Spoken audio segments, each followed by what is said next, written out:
Religion. तो इस topic में ओवरऑल हम कोशिश करेंगे कि रिलीजन का कॉन्सेप्ट क्या है। पहले हमने थियोलॉजी के कॉन्सेप्ट को देखा, फिर हम रिलीजन का ओवरऑल इसका एक इंट्रो के तौर पे हम इसको लेंगे, इसको डिफाइन करेंगे, इसको कंसेप्चुलाइज करने की कोशिश करेंगे कि बुनियादी तौर पे रिलीजन है क्या और किस तरह इसको समझा जा सकता है, इसको डिफाइन किया जा सकता है। सो वेरी ब्रॉडली और जेनेरिकली स्पीकिंग अगर हम देखें, so it is socially defined patterns of beliefs concerning the ultimate meaning of life। ये बहुत अहम लफ्ज है, अल्टीमेट मीनिंग ऑफ लाइफ। दूसरा लफ्ज अहम है कि socially defined patterns of belief. So it assume the existence of the super natural. ये एक डिफाइन इसको किया गया। दो तीन चीजें बहुत अहम है इसकी, इस डेफिनेशन को समझने की। नंबर वन ये है कि ये इसको सोसाइटी डिफाइन करती है, सोशली डिफाइंड पैटर्न्स। जो बिलीफ सिस्टम के, जो अकायद का बुनियादी पैटर्न होते हैं, उनको सोसाइटी डिफाइन करती है कि ये बिलीफ सिस्टम है, और वो मुतलका होते हैं अल्टीमेट मीनिंग ऑफ लाइफ के बुनियादी तौर पे जिंदगी का बुनियादी हकीकी माना क्या है। यानी बुनियादी तौर पे जिंदगी क्या है, उसको मतलब, उसको मकसद, उसकी हैयत, उसकी बुनियाद, उसकी हकीकत को बुनियादी तौर पे जो जिंदगी की हकीकत है उसको समझने से मुतल्लक, उसका अल्टीमेट गोल क्या है लाइफ का, वो उससे मुतल्लक जो भी नजरियात सोसाइटी के अंदर बिलीफ सिस्टम बनता है, उसको हम कहते हैं ये रिलीजन है। और ये रिलीजन में बुनियादी जो क्रक्स होता है वो existence of the super natural होता है।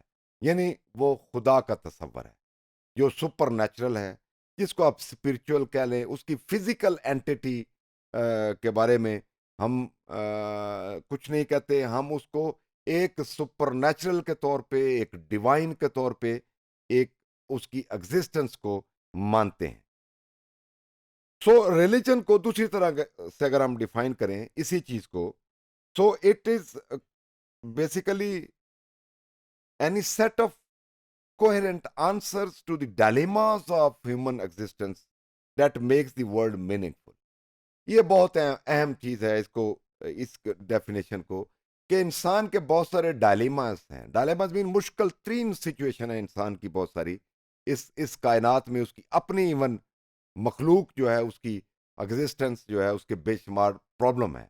उन प्रॉब्लम में से सबसे बड़ा प्रॉब्लम यह है कि इंसान क्या है, इंसान की हकीकत क्या है, ये कायनात की हकीकत क्या है, और कायनात में इंसान का क्या ताल्लुक है, इंसान कहाँ से आता है, कहाँ जाता है। तो ये वो डायलेमास हैं, ये वो बड़े कॉम्प्लेक्स सवाल हैं जिनका जवाब मकसद हमें मिलता है तो वो रिलीजन से मिलता है। साइंस और फिलॉसफी और दूसरे किस्म के जो नॉलेज है, उनके पास इसके आंसर्स तो हैं, लेकिन जितना रिलीजन पावरफुल तरीके से बामकसद बामतलब मानी हमें देता है, शायद और कोई डोमेन ऑफ नॉलेज हमें उतना बामकसद मानी नहीं देती। सो रिलीजन को हम, चूंकि सोशियोलॉजी की बात कर रहे हैं, इसको हम सोशल फंक्शन के एतबार से ही हम इसको लेते हैं और इसको डिफाइन करते हैं कि बुनियादी तौर पे हमारी सोसाइटी के अंदर और सोसाइटी को चलाने के लिए इसके सोशल फंक्शनैलिटी, सोशल रोल क्या है मजहब का, इस हवाले से उस कॉन्टेक्स्ट में अगर हम देखें, सो देखें तो रिलीजन को अगर हम एक और अंदाज से, तो फिर क्या हुआ कि ये सेट ऑफ बिलीफ्स है जिसमें प्रैक्टिसेस होती हैं, बिलीफ सिस्टम होता है, इसके नॉर्म्स होते हैं, जो ओवरऑल हमें बताते हैं कि कौन सी चीजें सैक्रेड हैं, हमें कनेक्ट करती हैं सैक्रेड के साथ, और फिर हमें सुपर नेचुरल यानी खुदा के साथ हमें कनेक्ट करती हैं। अल्टीमेटली हमें इस तसव्वुर का क्या फायदा होता है, ये हमारे ह्यूमन बिहेवियर, जो इंसानी रवैया है, उनको ये शेप अप करता है, उनको ये गाइडलाइन करता है। कौन गाइडलाइन करता है? वो मजहब का बिलीफ सिस्टम, वो मजहब की प्रैक्टिसेस, वो मजहब के जो अरकान हैं, अकायद हैं, तसव्वुरात हैं, वो सारी चीजें करती हैं।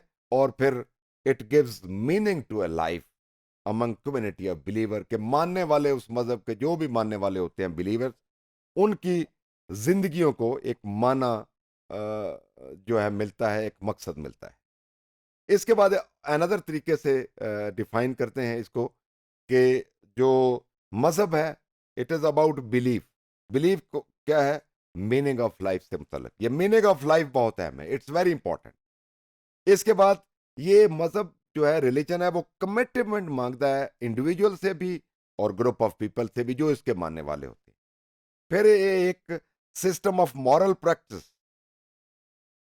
मॉरल प्रैक्टिस से मुराद ये एथिकल, मॉरली तमाम किस्म के जो तस्वरात हैं, ये उनका भी सिस्टम आपको प्रोवाइड करता है कि मॉरलिटीज क्या है, एथिक्स क्या हैं। और क्रिश्चियनिटी के अपने एथिक्स हैं, इस्लाम के अपने एथिक्स हैं, हिंदुइज्म के अपने एथिक्स हैं।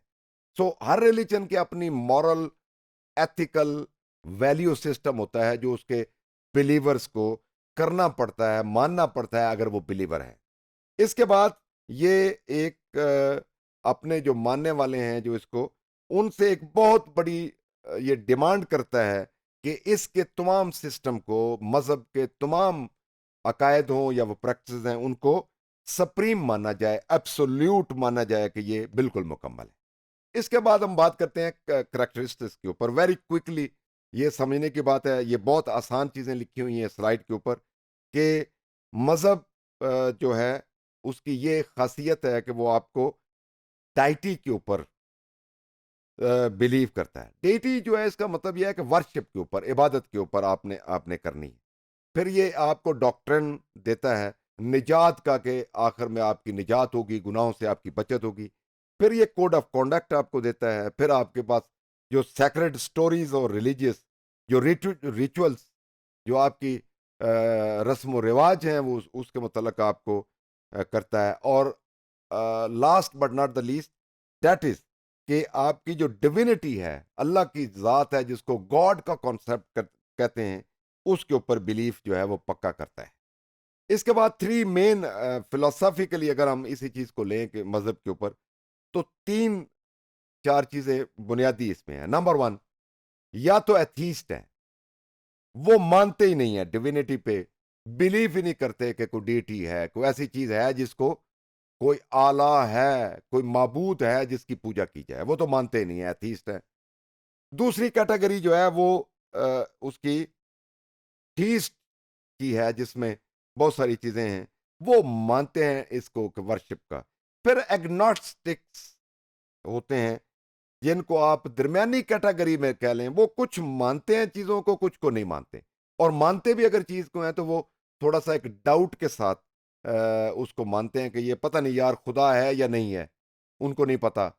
वो कुछ मानते हैं नहीं, या कुछ है कुछ नहीं है, कोई चीज उनकी है कुछ नहीं है। तो वो कुछ तो खुदा के तस्वर को बिलीव करते हैं या उसकी टीचिंग को, लेकिन कुछ के ऊपर वो अभी डाउट में रहते हैं, या उसके ऊपर उसको वो बड़ी शक की निगाह से देखते हैं।